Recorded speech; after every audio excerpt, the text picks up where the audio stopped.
ಇಡೀ ಇಂಡಿಯಾದಲ್ಲೇ D boss ಅಂತ ಜೋರಾಗಿ ಸೌಂಡ್ ಮಾಡಿರೋಂತ ಒಂದು ಏಕೈಕ ಸೂಪರ್ ಸ್ಟಾರ್ ಅವರು.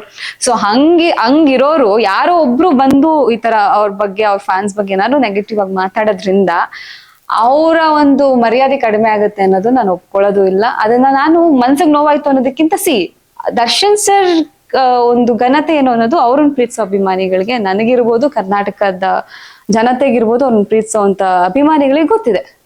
ಹಂಗಿರ್ಬೇಕಾದ್ರೆ ಇವ್ರು ಯಾರೋ ಒಬ್ರು ಏನೋ ಹೇಳಿದ ತಕ್ಷಣ ಯಾವುದೇ ಸ್ಟೇಟ್ಮೆಂಟ್ಸ್ ಚೇಂಜ್ ಆಗಲ್ಲ. ಅಂಡ್ ಅಷ್ಟೇ, ಚೇಂಜ್ ಆಗಲ್ಲ. ಅಕ್ಷಯ್, ನೀವ್ ಹೇಳಿದಾಗ ನನಗೊಂದು ನೆನಪಾಯ್ತು. ನಾನು ಯಾವಾಗ ಒಂದ್ಸಲ ಮುಂಬೈಗೆ ಹೋದಾಗ, ನಿಮ್ಗೆ ಗೊತ್ತಿರ್ಬೋದು, ಯಶ್ ಅವರು ಪ್ಯಾನ್ ಇಂಡಿಯಾ ಸ್ಟಾರ್. ಯಶ್ ಎಲ್ರಿಗೂ ಗೊತ್ತಿರ್ತಾರೆ, ಎಲ್ಲ ಇಂಡಿಯಾದಲ್ಲಿ ಎಲ್ಲರೂ ನೋಡಿರ್ತಾರೆ.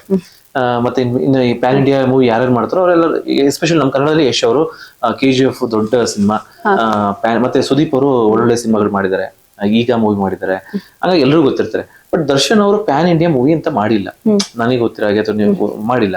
ಬಟ್ ಆದ್ರೂ ಅಲ್ಲಿ ಅವ್ರ ಹೆಸರು ಅವ್ರಿಗೆ ಎಲ್ಲರಿಗೂ ಗೊತ್ತಿದೆ. ನೀವು ಹೇಳ್ದಂಗೆ ಕನ್ನಡ ಸಿನಿಮಾ ಮಾಡ್ಕೊಂಡೇನೆ ನ್ಯಾಷನಲ್ ಲೆವೆಲ್ಗೆ ಹೆಸರು ಮಾಡಿರುವಂತವ್ರು ದರ್ಶನ್ ಅವರು, ಅದ್ರ ಬಗ್ಗೆ ಎರಡು ಮಾತಿಲ್ಲ. ಇನ್ನ ನಿಮ್ಮ ಈಗ ಈ ಸಿನಿ ಜರ್ನಿಯಲ್ಲಿ ನೆಕ್ಸ್ಟ್ ಸಿನಿಮಾ ಮಾಡಿದ್ರೆ ಯಾವ ಹೀರೋಗಳ ಜೊತೆ ಮಾಡ್ಬೇಕು ಅಂತ ಅವಕಾಶ ಸಿಕ್ಕಾಗ ಯಾವ ಹೀರೋಗಳ ಜೊತೆ ಮಾಡ್ಲಿಕ್ಕೆ ತುಂಬಾ ಕ್ಯೂರಿಯಸ್ ಆಗಿದ್ದೀನಿ, ಬೇಗ ಅವಕಾಶ ಸಿಕ್ಕರೆ ತುಂಬಾ ಖುಷಿ ಆಗುತ್ತೆ ಅನ್ನೋದಾದ್ರೆ?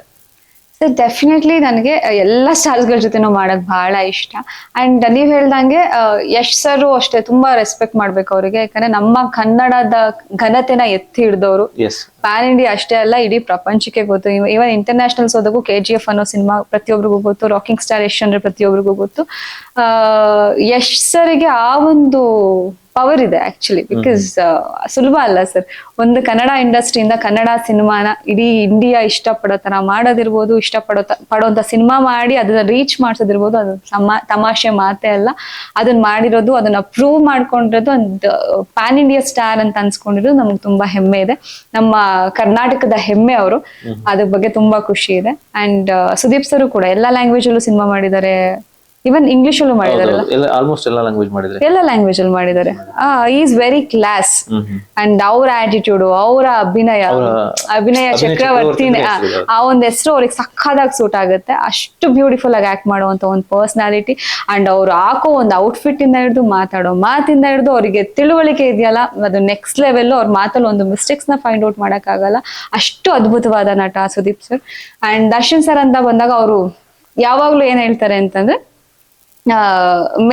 ಅದೇನೋ ಹೇಳ್ತಾರೆ, ಮೇರಾ ಕುತ್ತ ಮೇರಾ ಗಲ್ಲಿ ಮೇ ಶೇರ್ ಹೇ ಅಂತ ಅಂದ್ಬಿಟ್ಟು ಒಂದು ಡೈಲಾಗ್ ಹೇಳ್ತಿರ್ತಾರೆ. ಸೊ ಇಡೀ ಕರ್ನಾಟಕ ಅಷ್ಟು ಪ್ರೀತಿಯಿಂದ ಆಕ್ಸೆಪ್ಟ್ ಮಾಡಿದೆ ದರ್ಶನ್ ಸರ್ನ. ಅವ್ರಿಗೆ ಇನ್ನೂ ಮೆಚ್ಕೋಬೇಕಾಗಿರೋದು ಅಂದ್ರೆ ಕನ್ನಡದ ಮೇಲೆ ಇರೋ ಪ್ರೀತಿ, ಕನ್ನಡದ ಮೇಲೆ ಇರೋ ಗೌರವ, ಕನ್ನಡ ಸಿನಿಮಾಕ್ಕೆ ಅವ್ರು ಕೊಡುವಂತ ಒಂದು ರೆಸ್ಪೆಕ್ಟ್, ಅದಕ್ಕೂ ಕೂಡ ಹ್ಯಾಟ್ಸ್ ಆಫ್. ಯಾಕಂದ್ರೆ ಕನ್ನಡದ ಮೇಲೆ ಅಷ್ಟು ಒಲವಿಟ್ಕೊಂಡಿದ್ದಾರೆ. ನಮ್ಮ ಕರ್ನಾಟಕ ಜನತೆಗೋಸ್ಕರ ಅವ್ರನ್ನ ಎಂಟರ್ಟೈನ್ಮೆಂಟ್ ಮಾಡ್ಬೇಕಂತ ಪ್ರತಿ ದಿನಾನು ಅವ್ರ ಎಫರ್ಟ್ಸ್ ನ ಅವ್ರು ಹಾಕ್ತಿರ್ತಾರೆ, ಬಾಡಿ ಮೇಂಟೈನ್ ಮಾಡ್ತಿರ್ತಾರೆ. ಸುಲಭ ಅಲ್ಲ ಸರ್, ಫಿಟ್ನೆಸ್ ನ ಒಂದು ಅಷ್ಟು ವರ್ಷಗಳಾದ್ರೂ ನಾವು ಫಿಸಿಕ್ ನ ಮೇಂಟೈನ್ ಮಾಡ್ಕೊಂಡು, ಆಕ್ಟಿಂಗ್ ಸ್ಕಿಲ್ಸ್, ಡ್ಯಾನ್ಸ್ ಬರಲ್ಲ ಅಂತಾರೆ, ಸಕ್ಕದಾಗಿ ಡ್ಯಾನ್ಸ್ ಮಾಡ್ತಾರೆ, ಫೈಟಿಂಗ್ಸ್ ಎಲ್ಲ ಎಕ್ಸ್ಟ್ರೀಮ್ ಲೆವೆಲ್ ಅಲ್ಲಿ ಚೆನ್ನಾಗಿ ಮಾಡ್ತಾರೆ.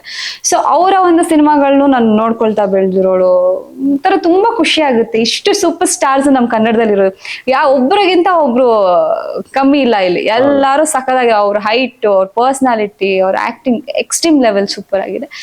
ನನಗೆ ಅವ್ರೆಲ್ಲರ ಜೊತೆಗೂ ಆಕ್ಟ್ ಮಾಡೋ ಆಸೆ ತುಂಬಾ ಇದೆ.